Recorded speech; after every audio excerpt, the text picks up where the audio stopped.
Welcome to Lecture 6.3, in which we will go over the citric acid cycle. This shows a great overview of the citric acid cycle, but again, I am not expecting you to memorize this and will point out what I want you to know. Our learning objectives for this video are to describe where pyruvate oxidation and citric acid cycle take place in the cell, describe their overall inputs and outputs, and continue learning about the relationship between the different steps of cellular respiration. In the previous video, we went over the first phase of cellular respiration, glycolysis. We started off with one glucose and ended up with two pyruvates. If there is oxygen present, pyruvate will go into the matrix and be further oxidized. Pyruvate oxidation is also known as the preparatory reaction because it is a step that changes pyruvate into a form that can be used for the citric acid cycle. Aerobic conditions, with aero meaning air, means that oxygen is present. Pyruvate is oxidized by a dehydrogenase, producing NADH, and also decarboxylated, which means that it loses a carbon and two oxygens as carbon dioxide. The enzyme as a whole is called pyruvate dehydrogenase complex, and the complex part just tells you that there are a lot of proteins that come together to create one big enzyme.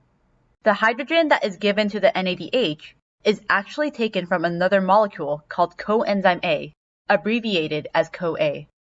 The decarboxylation process converts pyruvate into a 2-carbon molecule, and this 2-carbon molecule combines with coenzyme A to create a molecule called acetyl-CoA. Acetyl-CoA is then the product that goes into the citric acid cycle. This step is pretty highly regulated, but the only regulation I'll mention is that if NADH levels are too high, the enzyme is inhibited. This is because high NADH levels means that there is not enough oxygen to oxidize NADH back into NAD+. For this slide, you should know that the inputs of pyruvate oxidation are pyruvate and CoA, and the outputs are acetyl-CoA, NADH, and carbon dioxide.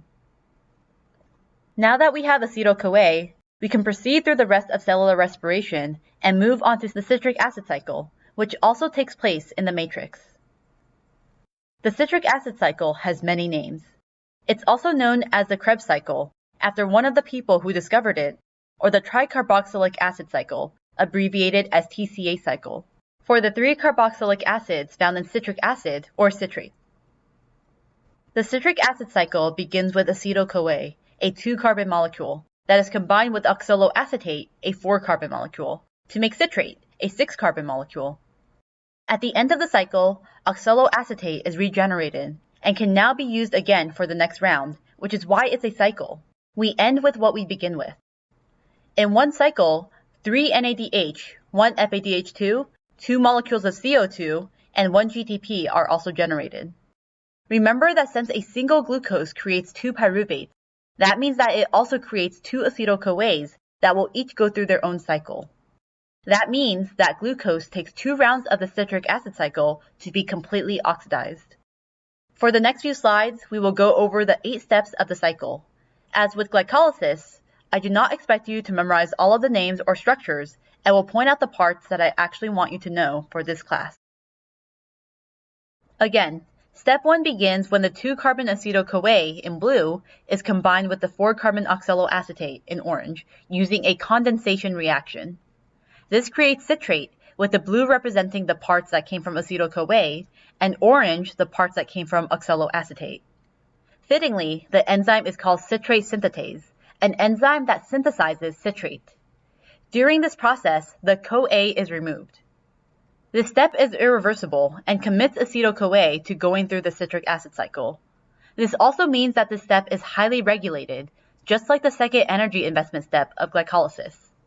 High ATP and high NADH levels will inhibit this reaction. What I want you to know for this slide is that acetyl-CoA has 2 carbons, is combined with a 4-carbon molecule, and creates a 6-carbon molecule called citrate, which the cycle is named after. I also want you to know that this is essentially the most important step in the citric acid cycle, and therefore highly regulated by feedback inhibition. Step 2 involves the isomerization of citrate into its isomer, isocitrate. Basically, this hydroxyl group switches positions with one of the hydrogens. The enzyme is called aconitase because this reaction is technically 2 steps, in which citrate is converted into something called cis-aconitate in an intermediate step, and then converted into isocitrate. Step 3 is the first oxidation step in the cycle, and as expected, involves a dehydrogenase. This dehydrogenase oxidizes the isocitrate by removing this hydrogen and using it to make NADH, turning the hydroxyl group into a ketone group. It also decarboxylates isocitrate, producing carbon dioxide and creating a 5-carbon molecule called alpha-ketoglutarate. What I want you to know is that this first oxidation step produces NADH and also produces carbon dioxide, and the loss of 1 carbon creates a 5-carbon molecule. Step 4 is yet another oxidation step that involves a dehydrogenase. Once again, a hydrogen is removed and a carbon dioxide is produced, creating NADH and a 4-carbon molecule called succinyl. Similar to pyruvate dehydrogenase, alpha-ketoglutarate dehydrogenase takes a hydrogen from a CoA molecule and then attaches the CoA to succinyl, creating succinyl-CoA. At this point, the pyruvate has been completely oxidized into carbon dioxide. Like in the previous slide, what I want you to know is that the second oxidation step also produces NADH and carbon dioxide, and the loss of 1 carbon now creates a 4-carbon molecule, with all of the carbons that originally belonged to pyruvate released as carbon dioxide. Step 5 involves substrate-level phosphorylation.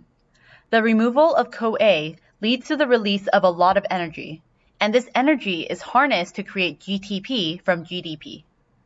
GTP is similar to ATP, but instead has a guanosine nucleotide instead of an adenosine. It also has high potential energy in the bond between its middle and outer phosphate groups, and so this energy can be used to create a molecule of ATP. I just want you to know that GTP is produced at some point and that the GTP can be used to make ATP. Step 6 is the third oxidation step. Although it also uses a dehydrogenase, this step actually involves removing 2 hydrogens, oxidizing succinate into fumarate, which has a double bond between the carbons instead of a single bond, and creating FADH2 instead of NADH. Incidentally, succinate dehydrogenase is also part of complex 2 of the electron transport chain, allowing FADH2 to pass its electrons through directly.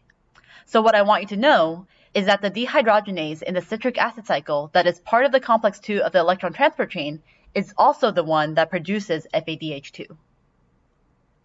Step 7 just involves the addition of water, converting fumarate into malate using an enzyme called fumarase. Step 8 is the final oxidation step, as well as the regeneration step. Malate dehydrogenase oxidizes malate by removing a hydrogen and reduces NAD+ to NADH. This converts the hydroxyl group into a ketone group and produces oxaloacetate. The oxaloacetate can now go on to do another round. In this video, we learned that under aerobic conditions, pyruvate goes into the matrix. It undergoes pyruvate oxidation, which prepares it so that it can then go through the citric acid cycle, with both reactions occurring in the matrix. Pyruvate oxidation begins with pyruvate, a 3-carbon molecule, and the redox reaction produces NADH. Pyruvate also gets decarboxylated, producing carbon dioxide and creating a 2-carbon molecule called acetyl-CoA.